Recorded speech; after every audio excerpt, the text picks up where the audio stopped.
नमस्कार, मैं हूं अंकुर। आप देख रहे हैं सत्य हिंदी। एक नजर अब तक की सुर्खियों पर। जनरल नरवणे की किताब पर राहुल ने पकड़ा सरकार का झूठ, दिखाया 2023 का नरवणे का ट्वीट। 2023 में किताब का लिंक देकर कहा था कृपया मेरी किताब खरीदें। राहुल बोले मुझे नहीं लगता कि देश के पूर्व सेना प्रमुख झूठ बोलेंगे। पवन खेड़ा बोले पेंगुइन ने ट्वीट डिलीट किया, जो उचित समझा वो किया। जनरल नरवणे की चर्चित किताब पर मोदी सरकार के बड़े झूठ का पर्दाफाश मंगलवार को नेता विपक्ष राहुल गांधी ने कर दिया। राहुल गांधी ने मंगलवार को मोदी सरकार के साथ साथ पेंगुइन रैंडम हाउस की असलियत सार्वजनिक कर दी। राहुल ने पूर्व आर्मी चीफ नरवणे का 2023 का ट्वीट दिखाते हुए कहा, यहां जनरल नरवणे का एक ट्वीट है जिसमें उन्होंने लिखा है मेरी किताब के लिए लिंक को फॉलो करें। मैं जो बात कह रहा हूं वो साफ है, या तो जनरल नरवणे सच नहीं बोल रहे हैं या फिर पेंगुइन पब्लिशर झूठ बोल रहा है। मुझे नहीं लगता कि देश के पूर्व सेना प्रमुख झूठ बोलेंगे। पेंगुइन कहता है कि किताब प्रकाशित नहीं हुई है, लेकिन वही किताब अमेजन पर उपलब्ध है। जनरल नरवणे ने 2023 में ट्वीट किया था कृपया मेरी किताब खरीदें। मैं पेंगुइन से ज्यादा नरवणे जी पर भरोसा करता हूं, इसलिए अब यह तय करना होगा कि सच कौन बोल रहा है, पेंगुइन या देश के पूर्व सेना प्रमुख।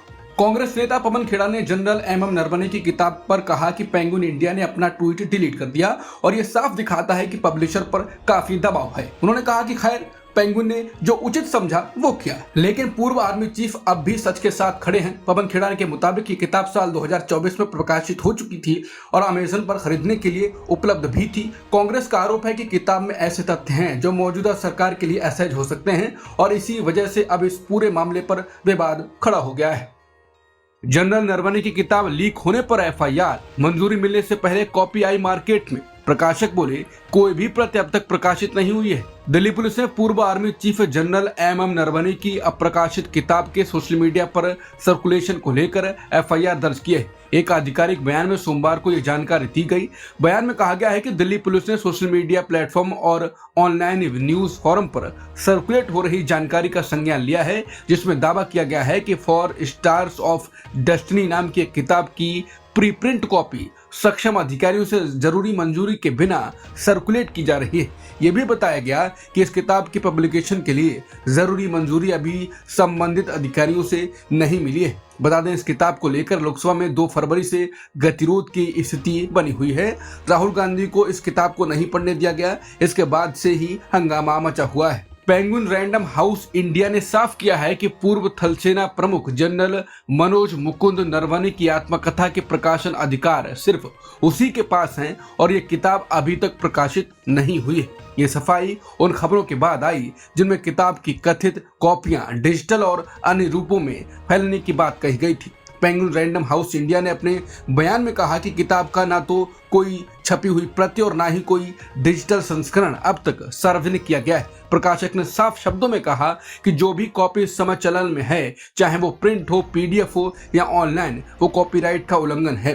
प्रकाशक संस्था ने चेतावनी दी है कि ऐसी किसी भी अनधिकृत कॉपी के खिलाफ कानूनी कार्रवाई की जाएगी और इनका तुरंत प्रसार रोका जाना चाहिए। ओम बिरला के खिलाफ विपक्ष ला रहा है अविश्वास प्रस्ताव, अभिषेक बनर्जी बोले टीएमसी के सभी सांसद करेंगे हस्ताक्षर। लोकसभा की कार्यवाही मंगलवार को दोपहर 12 बजे दोबारा शुरू होने के कुछ ही मिनटों बाद 2 बजे तक के लिए स्थगित कर दी गई। लोकसभा के सभापति पीसी मोहन ने विपक्षी सांसदों के नारेबाजी करने के चलते सदन की कार्यवाही स्थगित करने का फैसला किया। वहीं विपक्षी दल अब लोकसभा अध्यक्ष ओम बिरला को पद से हटाने का प्रस्ताव लाने पर विचार कर रहे हैं। इसके लिए विपक्ष जल्द ही नोटिस की देने की तैयारी में है। लोकसभा स्पीकर के खिलाफ अविश्वास प्रस्ताव लाने की चर्चा पर टीएमसी सांसद अभिषेक बनर्जी ने कहा है कि टीएमसी के सभी सांसद अविश्वास प्रस्ताव पर हस्ताक्षर करने के लिए तैयार हैं और यह बात उन्होंने पहले ही साफ कर दी थी। स्पीकर ओम बिरला के समर्थन में उतरे बीजेपी सांसद, 11 बीजेपी सांसदों ने बिरला को लिखा पत्र, जताया भरोसा। पहले कांग्रेस महिला सांसदों ने पत्र लिखकर उठाए थे सवाल। कांग्रेस के बाद अब बीजेपी के 11 सांसदों ने लोकसभा अध्यक्ष ओम बिरला को पत्र लिखा। बीजेपी सांसदों ने कांग्रेस सांसदों के आरोपों पर कड़ी आपत्ति जताई और कांग्रेस के रवैये पर सवाल उठाते हुए ओम बिरला के नेतृत्व पर पूरा भरोसा जताया। यह पत्र ऐसे समय आया है जब ओम बिरला के खिलाफ अविश्वास प्रस्ताव की चर्चा चल रही है। संसद का बजट सत्र लगातार दूसरे हफ्ते भी हंगामे की भेंट चढ़ गया। विपक्ष का आरोप है कि स्पीकर सत्ता पक्ष यानी ट्रेजरी बेंच के पक्ष में काम कर रहे हैं। विवाद की शुरुआत तब हुई जब लोकसभा अध्यक्ष ने नेता प्रतिपक्ष राहुल गांधी को पूर्व सेना प्रमुख जनरल एमएम नरवणे की किताब से लद्दाख सीमा विवाद पर अंश पढ़ने की अनुमति नहीं दी। हेमंता शर्मा के नफरती वीडियो पर सुप्रीम कोर्ट में तुरंत सुनवाई की मांग। सुप्रीम कोर्ट देगा जल्द सुनवाई की तारीख। हेट स्पीच पर एफआईआर की मांग। सुप्रीम कोर्ट ने मंगलवार को असम के मुख्यमंत्री हिमंता बिस्वा शर्मा के नफरती भाषण के मामले में तत्काल सुनवाई पर सहमति जताई है। यह याचिका सीपीआईएम की ओर से दाखिल की गई है, जिसमें मुख्यमंत्री के खिलाफ सांप्रदायिक भाषणों और एक विवादित सोशल मीडिया पोस्ट पर एफआईआर दर्ज करने की मांग की गई। याचिका में कहा गया है कि हाल ही में सोशल मीडिया पर एक ऐसा पोस्ट सामने आया था जिसमें मुख्यमंत्री हिमंता बिस्वा शर्मा को एक हथियार से फायर करते हुए दिखाया गया। इस वीडियो में निशाने पर 2 मुस्लिम युवक दिखाए गए थे और साथ में लिखा था पॉइंट ब्लैंक शॉट और नो मर्सी। हालांकि बाद में ये पोस्ट डिलीट कर दिया गया। सीजे सूर्यकांत ने इस याचिका पर टिप्पणी करते हुए कहा कि चुनाव के समय चुनाव का एक हिस्सा सुप्रीम कोर्ट में भी होता है। सीपीआईएम की ओर से पेश वकील निजाम पाशा ने अदालत से जल्द सुनवाई की मांग की, जिसे मुख्य न्यायाधीश ने स्वीकार कर लिया। हैदराबाद के सांसद और एआईएमआईएम के नेता असदुद्दीन ओवैसी ने भी हिमंता बिस्वा शर्मा के खिलाफ एफआईआर दर्ज कराई है। ओवैसी ने सोशल मीडिया प्लेटफॉर्म एक्स पर पोस्ट करते हुए कहा, दुर्भाग्य से नरसंहार वाले नफरती भाषण फैलाना आम बात बन गई है। ओवैसी ने मांग की है कि कानून के तहत असम के मुख्यमंत्री के खिलाफ सख्त कार्रवाई की जाए। उन्होंने हैदराबाद पुलिस कमिश्नर से गुजारिश की है कि नफरती भाषण फैलाने वालों पर लगाम लगाई जाए। वहीं हिमंता बिस्वा शर्मा ने कहा है कि अगर उनके खिलाफ केस दर्ज हुआ तो वो गिरफ्तारी के लिए तैयार है। अमेरिका ने ट्रेड डील की फैक्ट शीट जारी की। भारतीय बाजार में आएंगी कुछ दालें, टैक्स कटौती का जिक्र है। फैक्ट शीट में कुछ दालें शामिल होने से सवाल खड़े हुए। भारत और अमेरिका के बीच अंतरिम ट्रेड डील के फ्रेमवर्क के ऐलान के कुछ दिन बाद व्हाइट हाउस ने एक फैक्ट शीट जारी की, जिसमें भारत द्वारा अमेरिकी सामानों पर टैरिफ घटाने या खत्म करने की बात कही गई है। इस फैक्ट शीट में एक अहम बात सामने आई है। इसमें कहा गया है कि भारत कुछ दालों सहित अमेरिका से आने वाले कई खाद्य और कृषि उत्पादों पर टैरिफ कम करेगा या खत्म करेगा। ये बात इसलिए महत्वपूर्ण है क्योंकि 6 फरवरी को भारत अमेरिका के संयुक्त बयान में दालों का जिक्र नहीं था। व्हाइट हाउस की 9 फरवरी की फैक्ट शीट में लाल ज्वार, ड्राई फ्रूट्स, फल, सोयाबीन, तेल, शराब और कुछ दालों को शामिल किया गया है। हालांकि कृषि मंत्री शिवराज सिंह चौहान ने 8 फरवरी को भोपाल में कहा था कि दालें, अनाज, सब्जियां और कई खाद्य उत्पाद भारत में आयात नहीं होंगे। वहीं वाणिज्य मंत्री पीयूष गोयल ने साफ कहा था कि कुछ चीजें जैसे बादाम, अखरोट, पिस्ता और मसूर दाल पिछले 20 साल से अमेरिका से भारत आती रही हैं और उन पर चरणबद्ध तरीके से टैरिफ घटाया जाता रहा है। ट्रेड डील पर रूस बोला, भारत पर दबाव बना रहा अमेरिका। ट्रेड डील के बहाने भारत रूस रिश्तों में दखल। भारत और अमेरिका के बीच ट्रेड डील के बीच रूस के विदेश मंत्री सर्गेई लावरोव का अहम बयान आया।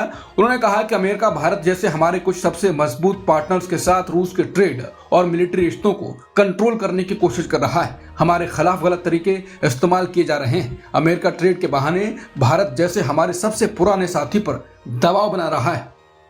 ट्रेड डील की सुप्रिया श्रीनेत ने बांग्लादेश से तुलना की, बोली बांग्लादेश को ज्यादा फायदा मिल रहा है। कांग्रेस की प्रवक्ता सुप्रिया श्रीनेत ने भारत अमेरिका ट्रेड डील और बांग्लादेश के साथ हुई अमेरिका की डील पर बयान दिया। उन्होंने कहा कि मोदी सरकार इसे ऐतिहासिक जीत बता रही है, लेकिन असल में ये भारत के टेक्सटाइल सेक्टर के लिए बुरी खबर है। सुप्रिया ने बांग्लादेश अमेरिका डील से तुलना की और कहा कि बांग्लादेश को ज्यादा फायदा मिल रहा है। सुप्रिया श्रीनेत ने अपने एक्स पोस्ट में लिखा कि अमेरिका ने भारतीय गारमेंट्स पर 18% टैरिफ लगाया, वहीं बांग्लादेशी गारमेंट्स पर 19% टैरिफ है। लेकिन अगर वो अमेरिकी कॉटन या फाइबर इस्तेमाल करेंगे तो टैरिफ 0 हो जाएगा। भारत को ये क्लॉज नहीं मिला है। बांग्लादेश भारत का बड़ा कॉटन खरीदार है, लेकिन अब वो अमेरिकी कॉटन खरीदेगा, जिससे भारतीय किसानों और यौन स्पिनर्स को नुकसान होगा। भारत बांग्लादेश से गारमेंट एक्सपोर्ट में मुकाबला कर रहा है, लेकिन ये डील डबल झटका है। एक्सपोर्टर्स को 18% का टैरिफ का बोझ और रॉ मटेरियल का बाजार खोना। तिरुपुर, सूरत और पानीपत जैसे हब प्रभावित होंगे, जहां लाखों लोग काम करते हैं। सुप्रिया ने कहा कि पीयूष गोयल के इंटरव्यू और क्रिकेट जोक से हकीकत नहीं बदलेगी। ये डील टेक्सटाइल सेक्टर के नुकसान है, इस पर नहीं, जांच की जरूरत है। बांग्लादेश को अमेरिका का टैरिफ अब 19%। 9 महीने बाद अमेरिका बांग्लादेश व्यापार समझौता हुआ। बांग्लादेश ने अमेरिका के साथ हुए एक नए व्यापार समझौते में बड़ी राहत हासिल की। इस समझौते के तहत बांग्लादेशी उत्पादों पर अमेरिका में लगने वाला टैरिफ घटाकर 19% कर दिया गया है। इसके अलावा अमेरिका से मंगाए गए कपास और मानव निर्मित फाइबर से बने कुछ कपड़ा और रेडीमेड गारमेंट्स पर अमेरिका में शून्य शुल्क लगेगा। बांग्लादेश के अंतरिम सरकार के प्रमुख मोहम्मद यूनुस ने सोशल मीडिया प्लेटफॉर्म एक्स पर जानकारी दी। यूनुस ने बताया, ये समझौता पिछले साल अप्रैल से चल रही करीब 9 महीने की बातचीत के बाद हुआ है।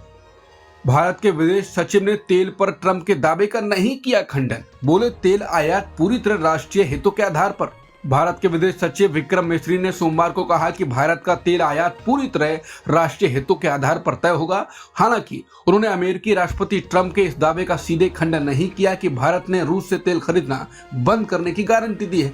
विक्रम मिस्री का यह बयान ऐसे समय आया है जब सरकार यूरोपीय संघ, अमेरिका और बांग्लादेश के साथ हुए व्यापार समझौतों को लेकर संसद सदस्यों को जानकारी देने की तैयारी कर रही है। सोमवार को जारी नोटिस के मुताबिक विदेश मंत्रालय मंगलवार को शशि थरूर की अध्यक्षता वाली विदेश मामलों की संसदीय स्थायी समिति को इन मुद्दों पर ब्रीफ करेगा। इस बीच विपक्ष ने व्यापार समझौतों को लेकर सरकार पर हमला तेज कर दिया है। विपक्ष का कहना है कि इस डील्स का किसानों पर क्या असर पड़ेगा, इस पर सरकार साफ जवाब नहीं दे रही है और न ही ट्रंप के दावों की पुष्टि या खंडन कर रही है।